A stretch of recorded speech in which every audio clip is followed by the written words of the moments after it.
Okay, it looks like we are live. So Sure welcome are. to Fane of Fantasy, and I guess I would just start out with a bit of a short housekeeping here, Ben, because I have my camera down here, and then I have you up on the screen. So if I'm not looking directly at you, don't take it personally. It's just That's fine. I'll I'll probably try do to the switch same. between. Um, Okay, so I guess it was on Facebook we started talking a bit, and I much appreciate you joining here, Ben. You're actually on the other side of the world in New Zealand, so it's probably like 8 in the morning for you, where it's Yeah. 8 in the evening for me. So that's pretty cool. And I'm Um, actually a day ahead. yeah, I'm seeing exactly. it from the future. That is true. That is true. That happened too, but we won't tell anybody about that.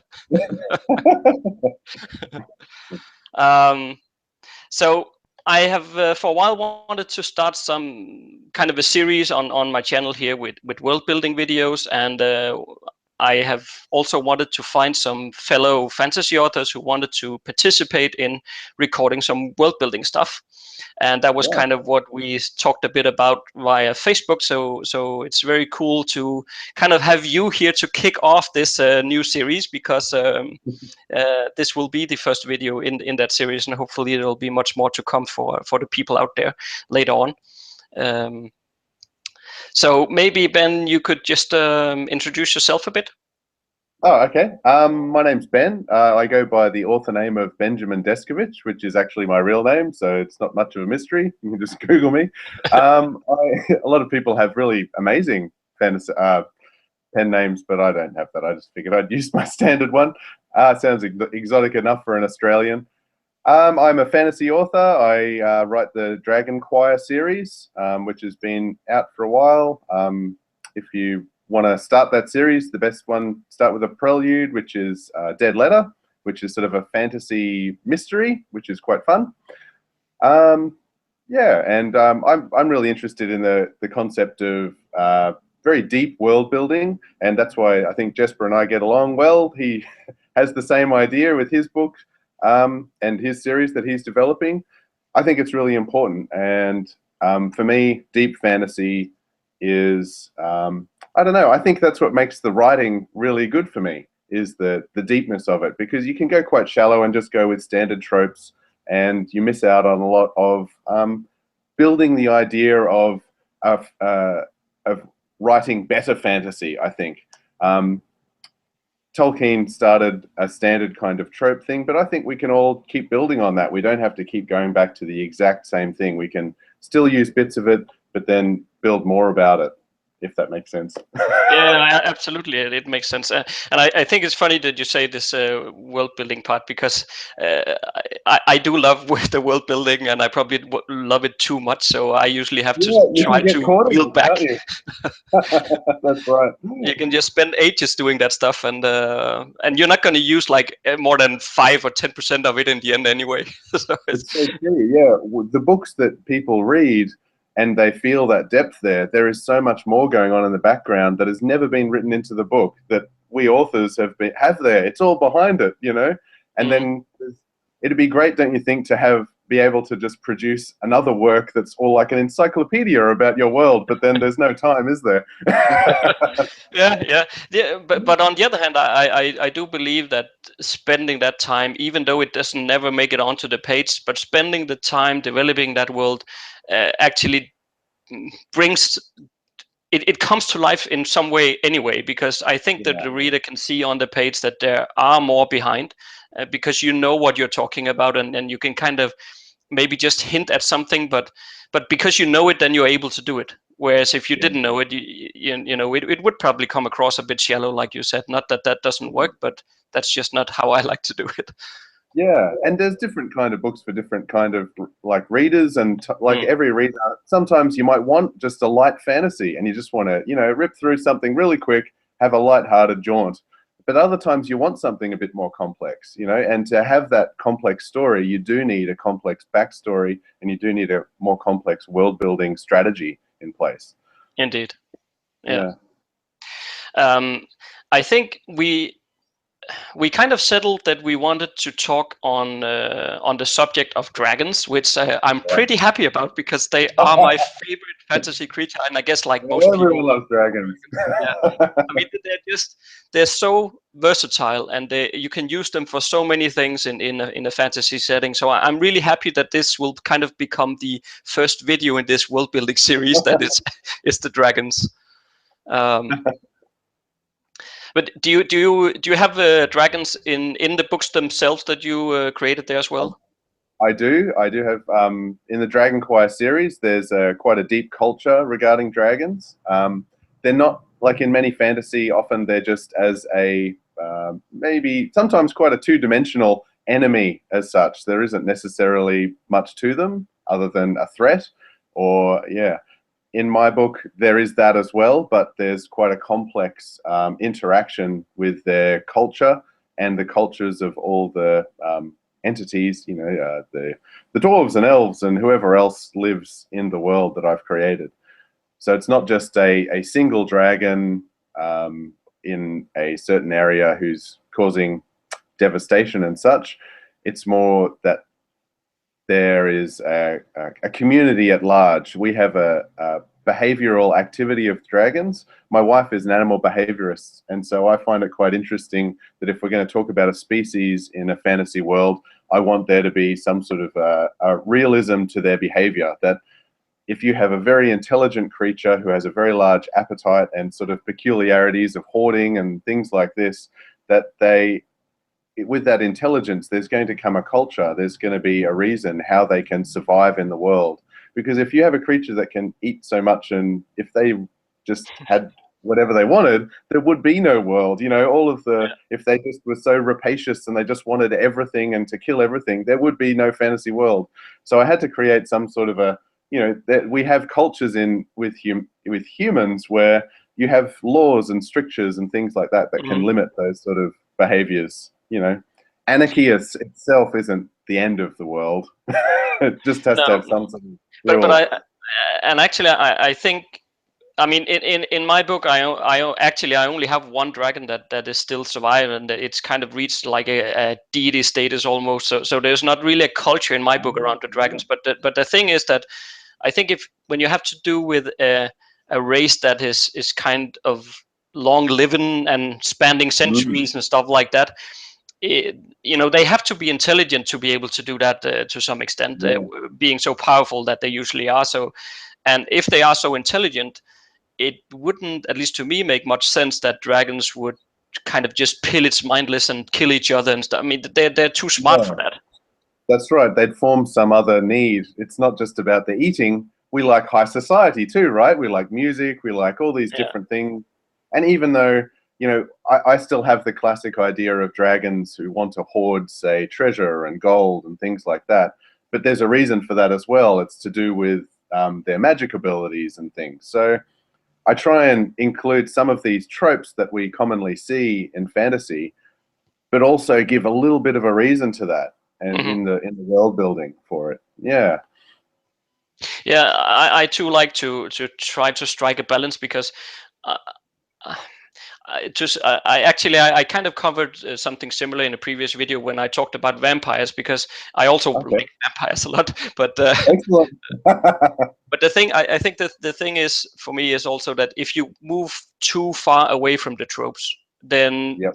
you will kind of alienate the creature to the readers, because there has to Definitely. be part of it that is recognizable, and in the sense that, okay, this is a dragon, I can recognize that.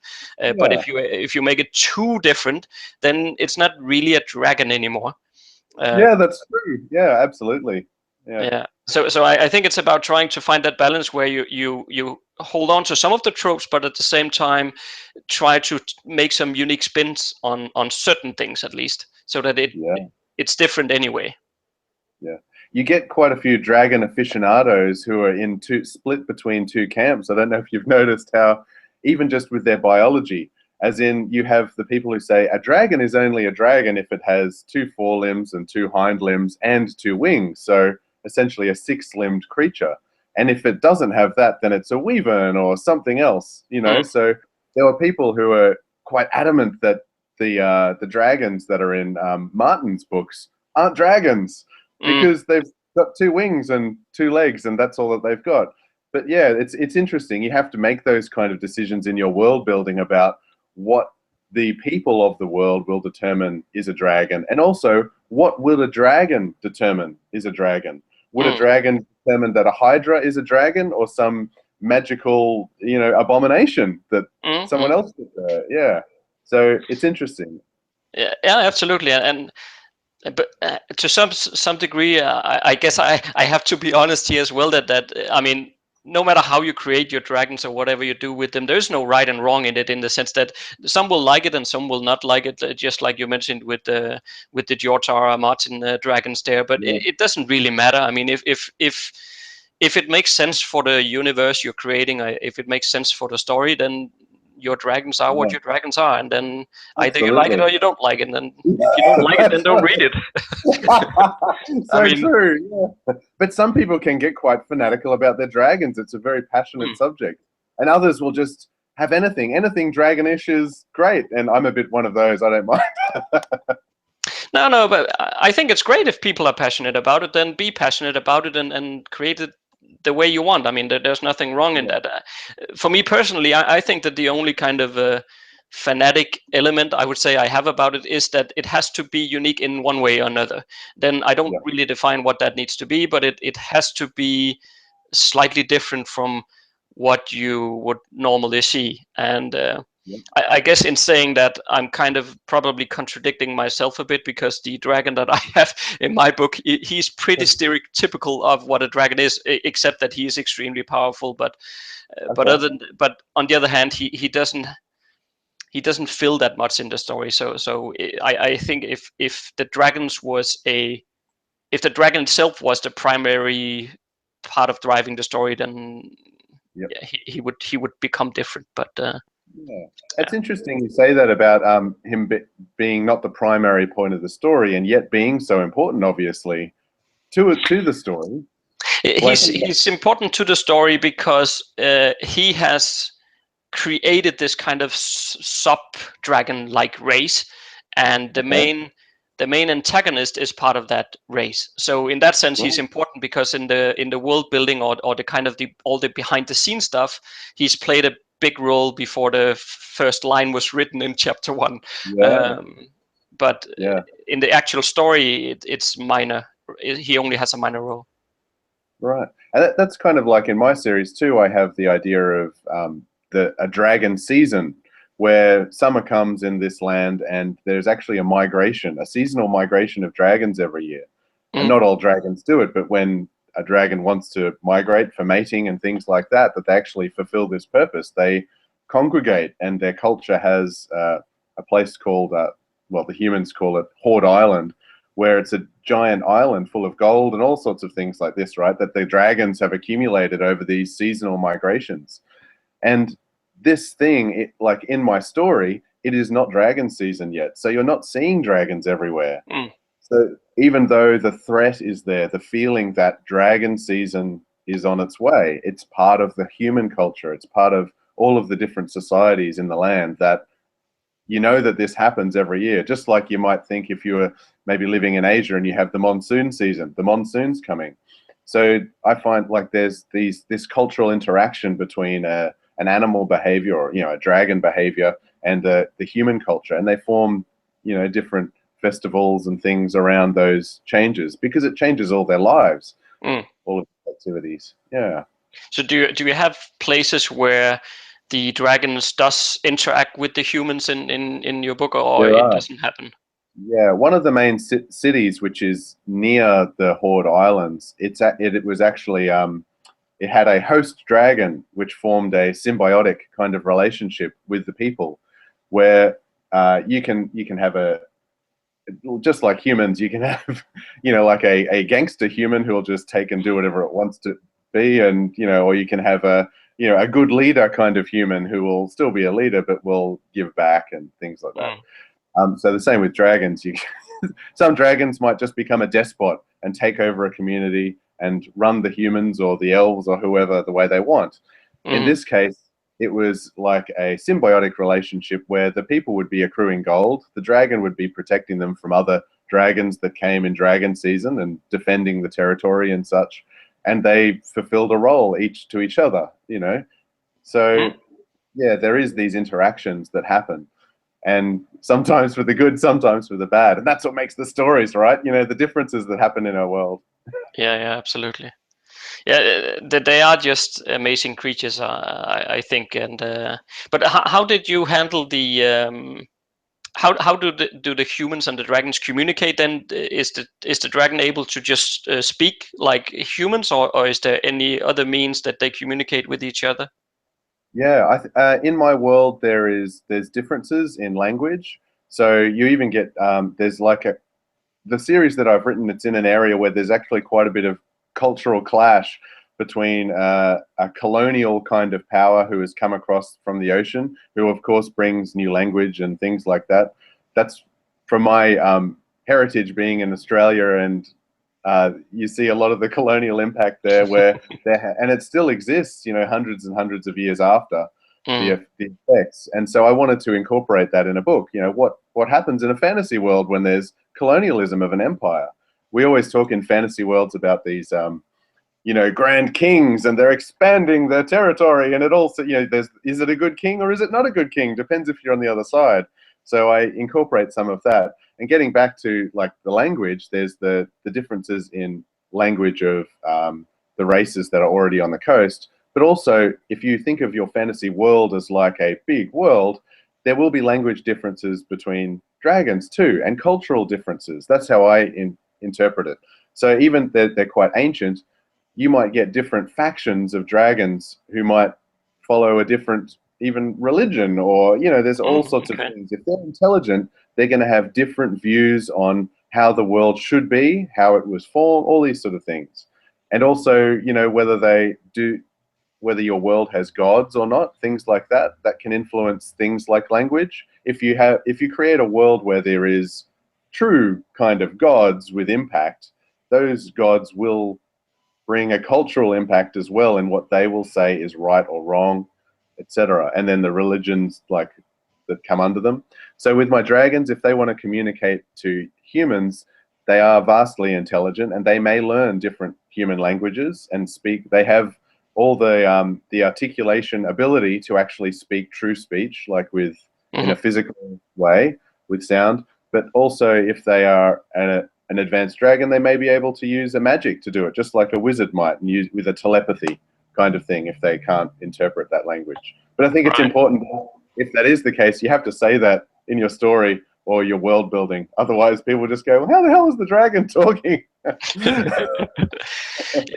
Yeah, I mean, that the dragon does talk, as we just talked several examples that we hear about their intelligence. Then that they talk is not really any wonder. I think. I mean, that Yeah, just makes sense that they can talk. yeah, Um, or like I guess it's what is he called? Smog, the one in yeah, the Hobbit. But yeah, I think he talks with the mind kind of telepathy thing or something like that. I yeah, think. Um, yeah, but I was thinking that it could be quite fun one day also to create one where you don't use either of these, but maybe it's kind of, instead of it's telepathy, or instead of talking, that the dragon would be able to kind of portray what it wanted to say with pictures for your inner eye or something. That could be pretty yeah. cool as well. That Yeah, it I could. I often think of telepathy a little bit like that too. Sort of like it's not necessarily words in your head, but it might be you know, like dreaming or something like that. Like how Mm, your mind works on the inside, or when you daydream, or when you're thinking about things. It's not always pure words or pure sentences you're thinking about. Sometimes it's abstract concepts that trigger these ideas in your head. And I think a magic kind of telepathy could work that way. And maybe that's sort of the other thing about magic and world building is different schools of magic, different things that you've learnt, or different manipulations of arcane power could have different results. Yeah, and I like that idea too. In mm, my book, my books, the dragons actually have a natural form of speech, like birds, or singing, like long calling and whale song, that sort of thing, and that can be that is interpreted in different ways. Just like a bird may have calls in one area, and a similar species, their call might be quite different. Same sort of thing with dragons in my book, where you might have different subspecies of dragons that have a different kind of call pattern, maybe a different mating preference, things like that. Yeah. Yeah, that's right. Do your dragons use magic as well? They do, yeah. Not all. It's the I liken my dragons to like a society of humans, in that some might have more of a preference for physical activity or defense, and others may have a preference more for the magical or the arcane. They might have a hunger for knowledge as well as a hunger for gold or power, or just like that. There's differences in dragon society in my books. Yeah, so you might have one dragon who's far superior in like a physical combat that's against, say, one that's more superior in a magical combat, and there's a balance there. And in my society, dragon, it's about whoever survives wins the day. So you get quite a robust species because there's a really high kill count. For example, like every season, there's mating and things like that, and it's only the strong that are actually being successful here on these different levels. But I guess it becomes more and more dangerous for your people in your world to actually live there.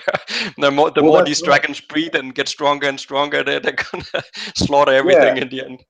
Well, and hence why they're limited by how much they can breed. Their own sort of nature is like that. When they are breeding, it's limiting. It's like self-limiting behavior, so that you're getting a strong species, but it's not a species that's taking over everything, And also, you still have the idea of there's many more humans or elves or whatever society a dragon might come. And for example, if you had a classic evil dragon who's coming to take over, there will always be groups in the society it's trying to take over who will try and rebel or take back what is theirs. There's always this push and pull. So you can imagine there's often dragon hunts and things like that as well. You might hire mercenaries who come to drive off the dragon. Yeah. And of course it depends on how powerful you. For example, my dragon, he's called Vanlith, and I don't think anybody would be able to drive him off because he's kind of but he's also the only one, and he's like a deity almost, right? So you wouldn't mess with him. But of course you can also make dragons that are powerful still, but at least less powerful in the sense that people can actually kill them if they are being very careful and intelligent about how they go about it. Yeah, that's right. More than one way to skin a cat, as they say, or I guess a dragon. Yeah, or if you have wizards and what have you not, they could probably do something as well. The human wizards, I mean. Yeah. It's like a bank, people say you can't rob a bank, it's safe and everything, and there's always people who do. There's always someone who'll find a way through, right? No matter what wall you put up there'll be someone who will be able to get over that wall or through it or under it or around it or bribe the guy at the gate. Absolutely. Yeah.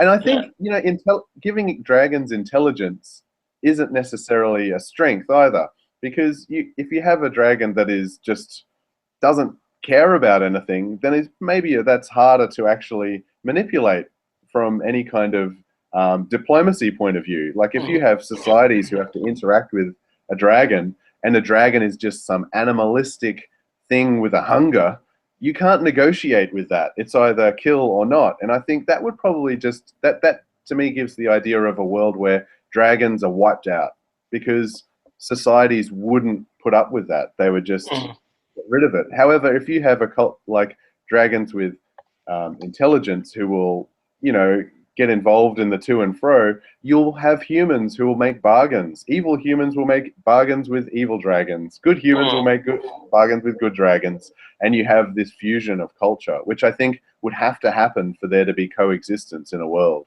like some sort of stable state. There might be stages in your world where that wasn't the case. It might have been chaos between different species and dragons and, the dragon wars or whatever you want to create. But if you have a stable kind of setting for your fantasy, or, semi-stable, there needs to be a reason for that. You need to put that into your world building, I think, of how that can possibly be there. So people understand it. Yeah.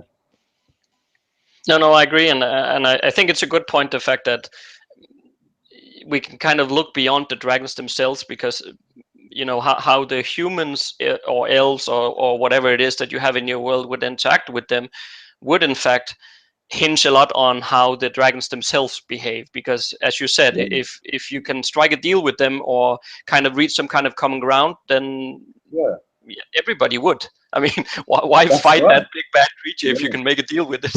Absolutely. And this happens in our natural world all the time, like between species, with territorial disputes, all these sorts of things. Most animals will try and avoid conflict rather than enter into it because it costs both parties. It's like war is very costly. Mm. So, yeah, yeah. No, that's very cool. But how did you put any limits on the magic stuff, just to return to that, in terms of what they could do with magic, or how do you go about that? Yeah, in my world, there are limitations on magic, and actually, dragons form part of the world limitation on magic. They're actually quite um, deeply connected with the weave. In my world, I talk about the weave as the magical sort of energy that pervades the world, and the dragons are themselves a very strong buffer for that magic. So, for example, to give you an idea, like if like a mental activity, if we got rid of dragons in my world, there would be a huge flux in magic in the world, and Hmm. then you'd have another species who would be mutating and absorbing that magic, and it would be, you know, full of magic, I guess. So there's this sort of, in my world, I have the species of like magical species who are kind of like a weather system in the world, if you will, of how they interact with the world and what they do when they're using magic. It's a give and take of the weave, what's being manipulated and such. And the Okay. same with, you might have a human who is more magically talented. It's to do with their talent and all, like their actual physical ability to handle magic, and also their learning, or their which could be via religion or via some book system, or the magic tome kind of idea, Hmm. and training through things like towers of sorcery and stuff, where you have a community that builds knowledge through grand libraries and all this sorts of thing. So I have, in my world, I've created a magical energy, and I have created a physical system where that can actually exist, so to speak. You still have to take the leap of faith that there is an energy that could do this. Yeah, of In course. my Yeah. world, I actually have I have a flash fiction which introduces the idea of how you can go from a science fiction idea and create a fantasy world. And that's how my world is created. It's called Seeded. So if anyone wants a quick read, it's only about 2,000 words or so. It actually describes how my world can sort of came to fruition as such. Okay. Cool. Yeah, yeah, But it sounds to me like the magic parts that we. I think we think about that pretty much alike, because I always want, when I create a magic system, I always want to make sure that there are, one, limits to it, but also that there are consequences to it, so that absolutely. I never allow a wizard or somebody with magical abilities in my settings to just run around and do what they want. That there's That's going to be right. consequences. If you draw Yeah, this much power into your body or something, then something will happen, or you'll be yeah, limited in one way or another, so that there are drawbacks of using this power. yeah. I It think can that's be important. taxing. Yeah. Definitely. And I also like the idea of there's those physical kind of limitations on the biology of whoever's wielding the magic, as well as the idea of like a cultural limitation, if you will, like where it might even be that the learning is limited. So, part of, training to be whatever, there's kind of an ethics of being a wizard. Maybe Right. you wouldn't get this hidden knowledge if you were already predetermined to have lower ethics, and wouldn't, so there might be a cultural limitation on who would gain this kind of power. Of course, there'll be the breakaway groups, or the the crazy mage who develops his own system in a tower of his own. Yeah. But that's always going to happen. The terrorist mage, I guess. I don't know. But There's so many opportunities there's your for that. story right there, right? Yeah, that's right. But that's the thing with world building, isn't it? Like when you're creating it, Jesper, don't you feel that like you can see all these story opportunities just are popping up everywhere when you're creating these things. You go, oh, that could mean this, that could mean that. And I think there's this to and fro between world building and like novel creation or story creation that goes hand in hand. Like you need both. They help each other out, I think. Yeah, I agree. And then of course, depending on where you put that, if you could put that subject inside world building, and I guess I would, but the same goes when I always create maps for my books as well, because I just love maps so much as well. Yeah. But the same thing happens with the map. As soon as I start drawing the map, then it sparks ideas, and oh, okay, what is this city over here, and why is there a mountain range there, and how would they behave, because they're kind of isolated, and it just generates so much into the world building and the setting, just the map Yeah. itself even. That's right. Yeah. I wrote an article about maps and like map making and fantasy and the politics of maps. I think it's really important to know that any map that anyone has in any book, who drew that map? Because every map is actually a political perspective of the environment. So you have to think carefully. From my point of view, if it is the map written by the person who is the hero, or from their culture, or is it from the alternative culture? So just like you can have a misleading narrator in a story, someone who tells lies along the way, and you don't know that as the reader, a map might do the same. Is that really where it appears? Are the names as they appear? In my in my books, there's like I said, this colonial power has come across, and they're the ones who have made these maps. So they're very much influenced by this foreign power, a foreign language. How they name things is, completely up to them. The people who were there before might not agree. Yeah. Okay. No, that's pretty cool. That's another take on it. I mean, I created actually I have a short ebook on fantasy map making as well, because I kind of created for myself, because just like we talked about here, we titled this video about realism and logic to dragons as well, and I like the same thing in my maps. I like that they kind of follow some realism from our real world, so that I mean, average Joe might not know how mountains form and where deserts kind of pops up and what have you not. But I still believe that if you, even without knowing that, if you watched or looked at a map where there's something off, you would be able to say that there's something wrong. You might not know why, but there's something wrong, and that just breaks the immersion for me. So I try always to make my maps realistic in that sense. So to save myself time researching what the rules are every time, I just kind of did this small short ebook on how to go about it, topic by topic. So I just follow that myself to this day when I do my own maps. A very handy guide. Yeah. Yeah, exactly. Yeah. And I saw that you used, was it CC3 for that as well? Correct. Like Campaign Cartographer 3. Yeah, I used that for one of the maps in my book too. Yeah, really good program. It's sort of a steep learning curve, but great. Yeah, that's why I created some videos here about how to do it as well, because it is really difficult to do. And if you, at least I haven't been able to find any kind of official guide that makes any sense to me on how to do it. So I kind of figured it out and then recorded how I do it. And then, but what I usually do though is that I only use it to create my draft. So once I have a draft and I'm happy with what it looks like, I will send it off to somebody who can then create a more professional looking cartography out of it. But then they know where to place everything and what have you not. So yeah, that's awesome. Yeah. Okay, Ben, I feel that we could keep talking all night for me and all morning for you. But we should probably also think about kind of close. I don't know. Is there anything about the dragons that you feel that we have been leaving out that we should say? Oh gosh, there probably is, but I can't think of it right now. There's so much to it. Yeah, we could talk for hours. Yeah, probably. Yeah. Okay. Well, I think, Ben, then I want to thank you for taking your time to jump on this world building exercise discussion with me. That was very cool, and even from the other side of the world. So I appreciate that. Thank you very much for having me. It's been awesome, Jesper. Cool. Is there any other? I'll put a link to your website in the description field as well, so people Yeah. can find you there. But are there any other social media stuff you want to plug?